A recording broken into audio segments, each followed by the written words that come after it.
There was a tragedy here at Flying Baron Estates yesterday at 10 a.m. involving the lead guitar player, Randy Rhoads, 25-year-old talented guitar player for the Ozzy Osbourne Band. Randy Rhoads didn't just change guitar playing, he rewrote the rules. When I very first met him, I thought, well, this guy's ain't gonna be around for a long time. I don't know what made me think that or anything. Are finally putting the pieces together. Was it just a reckless joyride, a tragic accident, or something far more unsettling? Because what's emerging doesn't just challenge the official story, it might reveal something darker. If you're here, you already know there's more to this story than the headlines. You've heard the rumors. You've seen the speculation. Now, we're diving deep into what really happened that morning in Florida and why so many people still aren't convinced it was just a freak crash. The crash that changed rock forever at exactly 10 a.m. on March 19th, 1982, a tragedy unfolded that would send shockwaves through the music world. A small aircraft, a Beechcraft Bonanza F-35, piloted by 36-year-old Andrew Aycock, crashed in Leesburg, Florida. On board were 25-year-old guitar virtuoso Randy Rhoads and 58-year-old tour seamstress Rachel Youngblood. The flight lasted barely 5 minutes. In a horrifying sequence of events, the plane's wing clipped Ozzy Osbourne's tour bus before spiraling out of control, slamming into a pine tree and crashing into a nearby garage. The fiery explosion slayed all 3 passengers instantly. It was a gut-wrenching loss, one that cut short the life of one of rock's most promising and influential musicians. The band had stopped at Flying Baron Estates that morning to fix the tour bus's faulty air conditioning system. It was meant to be a quick pause before heading to their next gig. But instead of rest, it became the setting of one of rock's most infamous and mysterious accidents. The plane, taken without authorization, was being flown by Aycock, who wasn't just the band's bus driver, he was also a licensed but medically expired pilot. According to the National Transportation Safety Board, NTSB, what happened next was attributed to poor judgment. In their report, they stated Aycock had taken the plane for a joyride and attempted multiple low passes over the sleeping tour bus in an effort to wake the crew as a prank.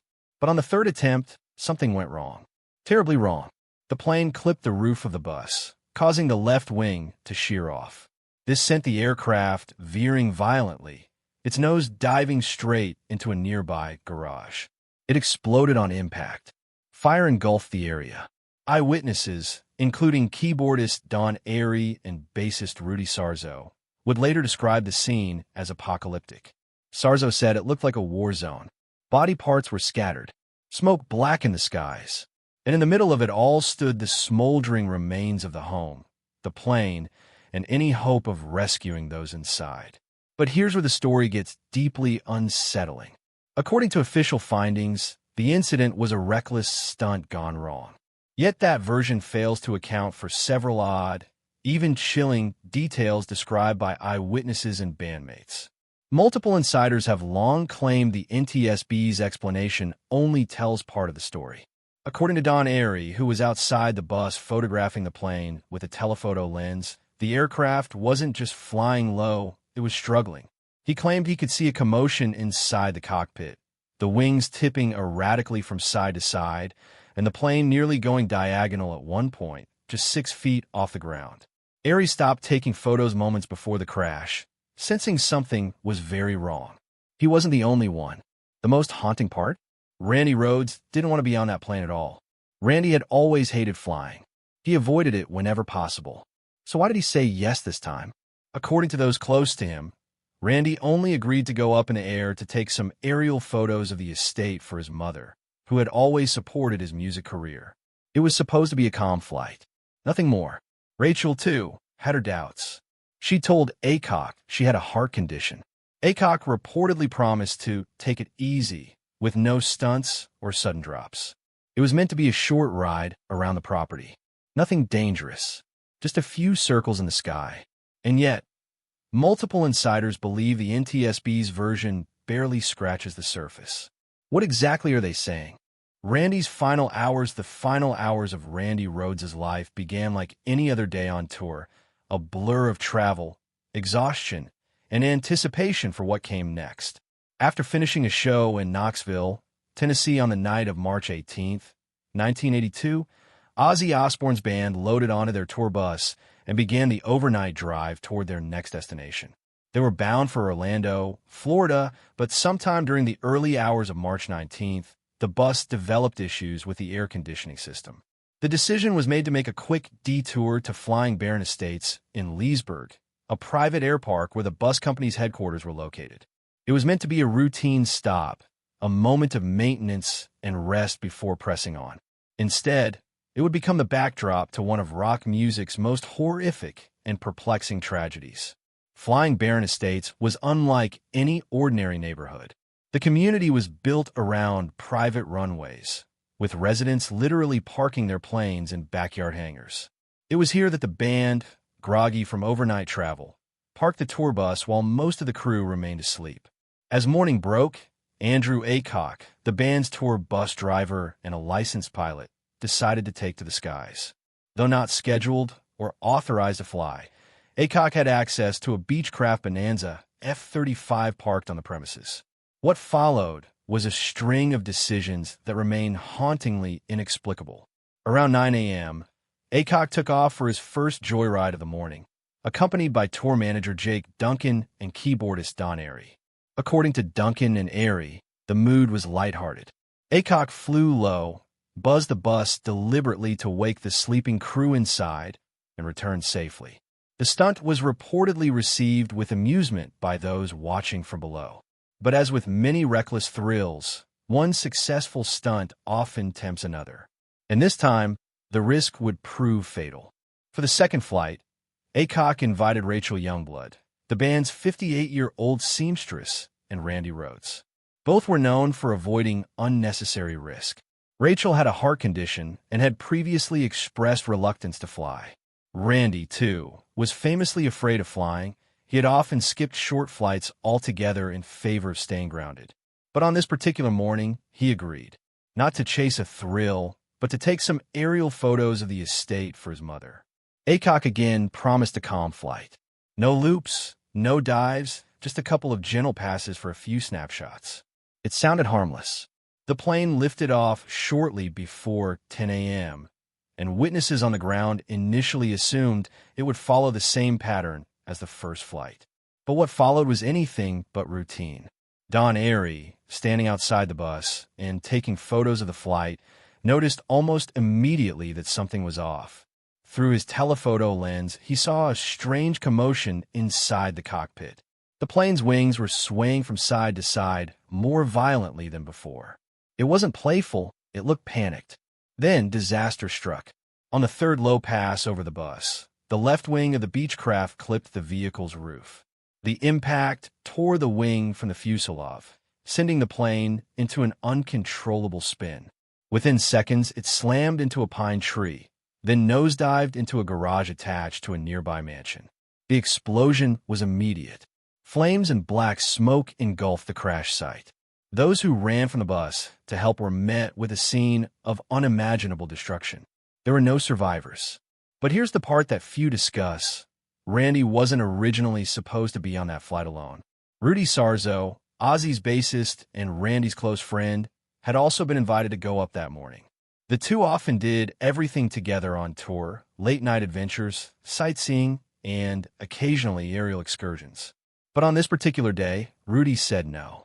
It was supposed to be a day off, and he was tired. For once, he turned down the chance to go along with Randy. That decision would haunt him for the rest of his life. Rudy would later say that he felt no premonition, only fatigue, but a spontaneous choice to sleep spared him from the flames. He believes that fate made that decision for him, and in a cruel twist, his absence may have made room for Randy to join the flight, a flight he otherwise might not have boarded. But Randy wasn't the only one almost on that plane, and what saved Rudy Sarzo might have sealed Randy's fate. The decision that haunted Rudy Sarzo, sometimes the smallest choices carry the heaviest consequences. For Rudy Sarzo, Ozzy Osbourne's bassist and one of Randy Rhoads' closest friends, a single decision still echoes more than 4 decades later. On the morning of March 19th, 1982, Rudy was offered a seat on a small plane that was taking off for a quick, low pass around the tour bus. Normally, he would have said yes, without hesitation. He and Randy shared nearly everything on tour, from meals to spontaneous side trips. But that morning, for reasons he still struggles to explain, Rudy said no. It was supposed to be a day off. After a long string of shows and travel, exhaustion had caught up with him.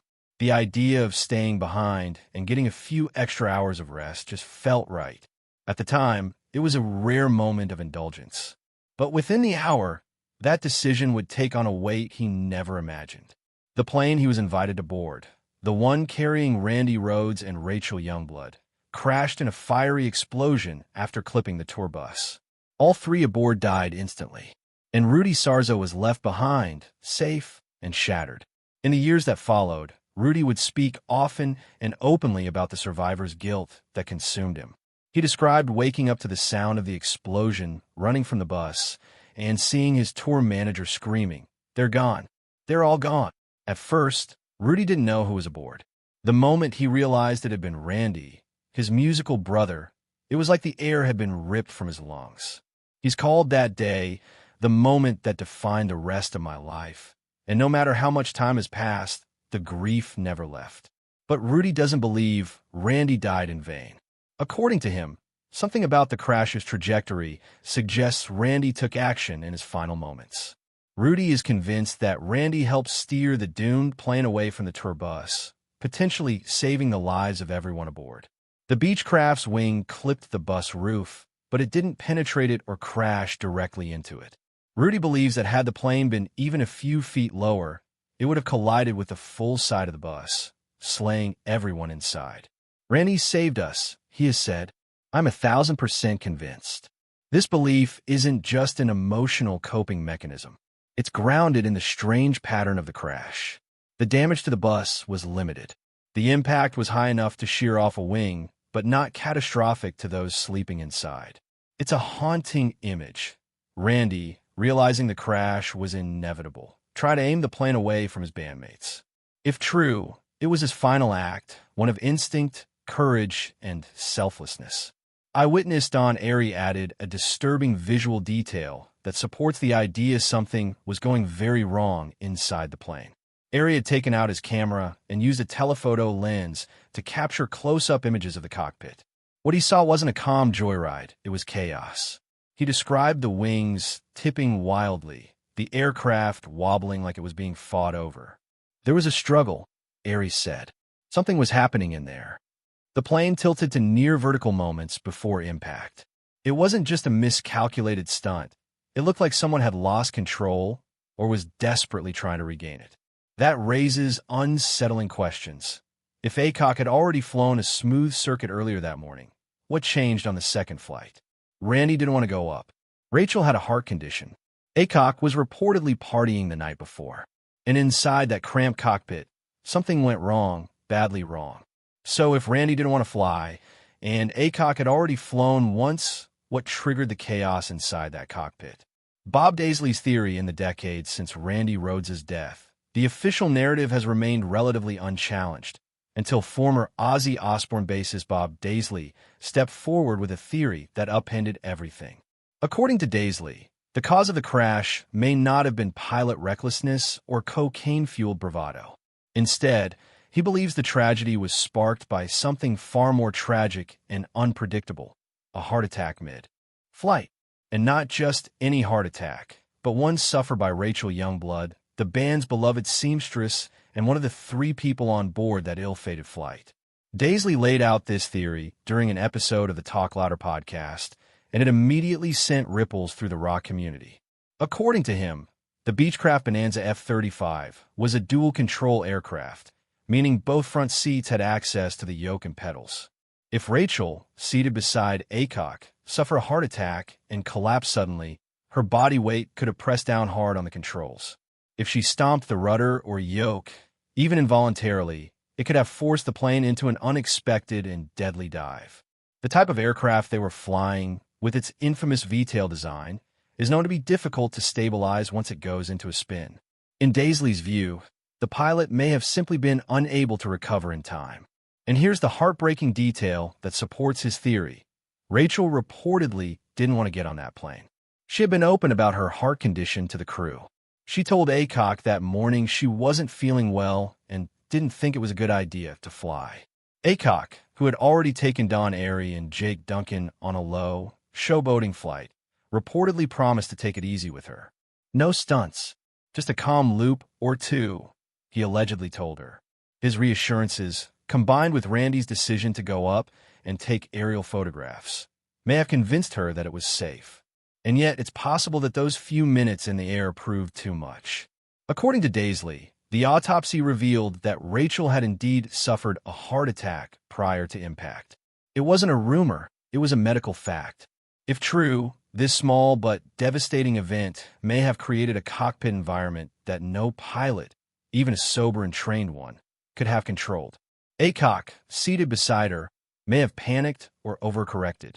The plane was already flying low, with little altitude to spare. In seconds, the aircraft was spiraling downward, clipping the bus, hitting a pine tree, and crashing into a nearby garage. But while Daisley's theory adds an unexpected and deeply tragic layer to the story, it also raises questions. For one, it paints Aycock as a victim of circumstances rather than the reckless villain many had assumed. That conflicts with much of the testimony from others in the band, who describe Aycock as erratic and possibly under the influence of cocaine.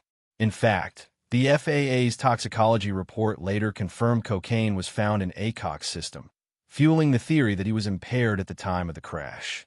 And then there's the matter of his past, something that may change how we interpret everything.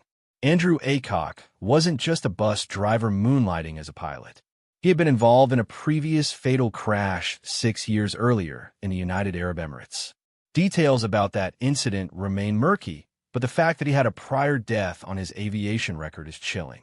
Even more disturbing is the discovery that his aviation medical certificate had expired, meaning he was not legally cleared to fly on that day.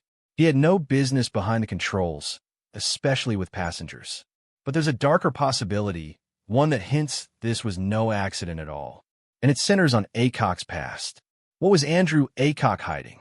As the years have passed since the tragic death of Randy Rhoads, the man at the center of it all, Andrew Aycock, has remained a shadowy and controversial figure. Often reduced to a footnote in the official investigation as the pilot or the bus driver, Aycock was far more than just a name in the report. He was a man with a complex and possibly troubling past, one that has fueled countless theories about what really happened in the skies above Leesburg, Florida, on that March morning in 1982. Let's start with the facts. Aycock was, at the time of the crash, officially employed as Ozzy Osbourne's tour bus driver, not as a pilot. Yet he had aviation experience. Years earlier, he'd been a certified pilot, but his aviation medical certificate had expired, legally disqualifying him from flying passengers. More alarmingly, Aycock had been involved in a previous fatal crash in the United Arab Emirates 6 years earlier. Details of that incident remain scarce, but the connection is disturbing. 2 fatal aviation incidents, separated by time but linked by the same man, is a coincidence too chilling to ignore. So why was he behind the controls of a private aircraft on that morning?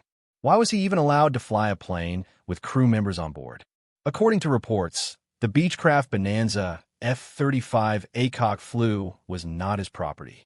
It was stored on the Flying Baron Estates airstrip and was reportedly taken without the owner's permission. That alone speaks to a reckless sense of entitlement or perhaps a disregard for consequences. The NTSB would later call his actions an example of poor judgment, but for some who knew him or observed his behavior that night, poor judgment may not even scratch the surface. Toxicology reports revealed something that throws serious doubt on the idea that this was just an innocent mistake. Aycock had cocaine in his system at the time of the crash. This detail directly contradicts Bob Daisley's theory that the flight was calm and controlled until Rachel Youngblood's alleged heart attack. Witnesses recall that Aycock had been partying all night before the crash, likely pushing himself through the late hours with the help of stimulants. If true, this paints a very different picture. One of a man under the influence, taking dangerous risks and treating a deadly machine like a toy. But that's not where the darkness ends. Among the rumors that surfaced in the aftermath, one stood out as particularly chilling, and it's never been conclusively disproven. According to multiple sources, Aycock's ex-wife was present on the tour bus that morning. Some accounts even place her near the vehicle during the plane's repeated flyovers. It's led to speculation that the stunts, those dramatic, low passes, weren't just for laughs or to wake up the crew. Could they have been directed at her? Is it possible this was a deliberate act of rage, disguised as a stunt gone wrong? A questions left unanswered Randy Rhoads was never meant to fade quietly into the background of rock history. His rise had been meteoric, his influence immediate. Yet by the time he boarded that doomed flight in March of 1982, he was already envisioning a life beyond the heavy metal spotlight. He wasn't just a rock guitarist. He was a composer in waiting, a student of the classical world, a disciplined musician who sought more than fame. And in a cruel twist of fate, just as he was preparing to step into a new chapter, everything ended. By all accounts, Randy was preparing to walk away from the touring life. After two groundbreaking albums with Ozzy Osbourne, Blizzard of Oz and Diary of a Madman, he had begun confiding in friends and family that he wanted to go back to school. Not for publicity, not for branding, for passion. He planned to enroll in a master's program in classical music at UCLA, following in his mother's footsteps as both a student and an educator. Delving into theory, composition, and performance, Randy wanted to return to the roots of what had first inspired him to pick up a guitar as a boy. He had already made inquiries. His mother had even begun conversations with the university. Randy wasn't joking or floating a fantasy. He was taking real steps to leave the touring lifestyle behind. This wasn't a burnout or breakdown. It was a conscious shift towards something purer. He loved metal. He loved Ozzy. But he loved music as a language even more. For Ozzy Osbourne, the loss was more than just professional. Randy had become the cornerstone of his solo resurgence. In fact, many credit Rhoads with saving Ozzy's career after his departure from Black Sabbath. His classical meets metal fusion style helped define an entire era of heavy music. But their connection went deeper than riffs and records. They understood each other. They balanced each other. Ozzy was chaos. Randy was structure. Ozzy was wild energy. Randy was quiet brilliance. In his autobiography, I Am Ozzy, the Prince of Darkness didn't hold back. He described Randy as a gift from God. He said he almost quit music entirely after Randy died. The grief was paralyzing. Ozzy had lost not just a bandmate, but a friend, a brother, a kindred spirit. To get somebody like Randy Rhoads to play on two albums, and for those two albums to sound as good as the day they were recorded, that's something else. Ozzy wrote, God only knows where that man would be today. And that's the thought that tortures fans the most. What would Randy Rhoads have become? He was only 25 when he died, barely scratching the surface of his genius. Musicians across generations still cite him as a key influence. From Tom Morello to Kirk Hammett, from Zakk Wylde to countless underground guitarists, Randy's name remains sacred. And it's not just because of what he played, it's because of what he could have played. The solos he never wrote. The albums he never recorded. The students he never taught. His future wasn't just bright, it was blinding. And yet, as much as the music world mourned his death, it also became haunted by the uncertainty surrounding it. Why did Randy, who was terrified of flying, step onto that plane? Why did a bus driver with cocaine in his system and a revoked license have access to a private aircraft? Why did no one stop it? Why are there conflicting reports about the flight's final moments? Why do insiders like Bob Daisley offer theories that contradict the official explanation? But what if the music world didn't just lose Randy that day? What if it lost the truth too? What really happened that day? The morning of March 19th, 1982, should have been unremarkable, a pit stop to repair a bus and regroup before the next show. Instead, it became one of the darkest and most debated days in rock history. The death of Randy Rhoads wasn't just tragic, it was wrapped in confusion, contradiction, and decades of unanswered questions. And as the years stretch on, the mystery of what really happened in that cockpit continues to haunt fans, musicians, and those who were there. From the very beginning, the story was splintered. Official reports labeled it pilot error, the product of poor judgment and reckless flying. Aycock, the bus driver-turned-pilot, buzzed the band's tour bus multiple times in a private plane, allegedly as a prank to wake the sleeping crew. But that version quickly began to unravel. Eyewitnesses described something more alarming: a plane swaying violently, a possible cockpit struggle, and behavior that didn't match a harmless joyride. Don Airey, the band's keyboardist, was outside the bus that morning with a camera. His telephoto lens captured moments leading up to the crash, and what he saw contradicted the idea of a pilot in full control. The wings tipped erratically. The plane almost turned vertical. Inside the cockpit, movement, chaotic, unsettling, suggested a fight for control. Moments later, the wing clipped the bus, the plane tore apart, and 3 lives were lost in a fireball that obliterated both aircraft and answers. Conflicting theories flooded in. Some blamed Aycock's history, a revoked aviation medical certificate, a previous fatal crash, and confirmed cocaine in his system. Others, like former Aussie bassist Bob Daisley, pointed to Rachel Youngblood's medical condition, suggesting she had a heart attack mid-flight and accidentally sent the dual-controlled aircraft into a dive. There were even whispers that Aycock's ex-wife had been standing near the bus, and that the flybys may have been meant for her, turning the crash into a potential act of revenge cloaked in recklessness. These weren't tabloid theories. They came from people close to the band, people who had lived with the consequences. But without Randy, Rachel, or Aycock to speak, every version is stitched together from fragments. Half-remembered conversations, blurry photos, autopsy reports, and trauma-tainted memories. And perhaps that's the most frustrating truth of all. There will never be closure. No definitive answer. No confession. No new evidence. All that remains are the what-ifs. What if Rudy Sarzo had taken a seat on that plane instead of Randy? What if someone had stopped Aycock from flying? What if the band had taken a different route? Or delayed the trip by just 1 hour? What if Randy had said no? In the aftermath, Ozzy Osbourne was shattered. Sharon Osbourne was left trying to hold the band together. The crew, stunned by grief and survivor's guilt, had to relive the moment for investigators and reporters. Randy's family was devastated, his mother, his siblings, his students. The world mourned the death of a rising star whose best work was still ahead of him. Yet even in death, Randy Rhoads became immortal. He was posthumously inducted into the Rock and Roll Hall of Fame in 2021. His guitar solos are still studied by aspiring musicians. His influence can be heard in genres that didn't even exist when he was alive. But beyond the legacy of sound, Randy left behind something else, a puzzle that may never be solved. Because whether the crash was the result of substance abuse, an unforeseeable medical emergency, or something far more sinister, one thing is certain: Randy Rhoads didn't belong in that plane. What do you think really happened to Randy Rhoads? Was it a tragic accident or something more? Drop your theories in the comments below. Don't forget to like, subscribe, and hit the bell, because we've got more untold stories from rock history you won't want to miss. And if you thought this was intense, wait until you watch our next video. It's even darker.